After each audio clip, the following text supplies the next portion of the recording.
Welcome to Guide Guru. We hope this video helps. You start by confirming requirements. Qgis 3, 28 or newer and Google Earth Pro installed because the integration relies on KML/KMZ compatibility. Next, open Qgis and enable quick map services or open layers so you can compare base maps. This speeds alignment.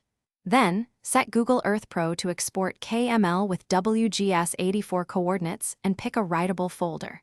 Once done, restart Qgis if needed, and position your project CRS to EPSC 4326 or choose on-the-fly reprojection. You now prepare the exact data to send to Google Earth Pro.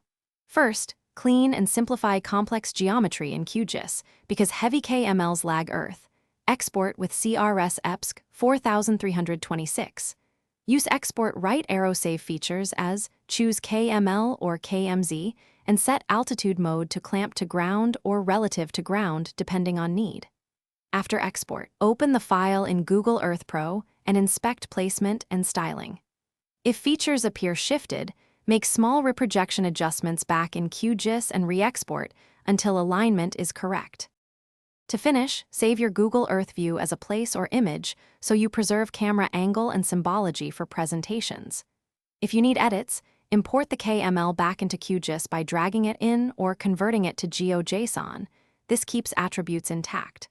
Once done, reproject into your working CRS and symbolize in Qgis. If something goes wrong, here is the key tip. Verify CRS and datum consistency first, then check altitude modes. Most misplacement issues are projection or vertical data mismatches, not software bugs.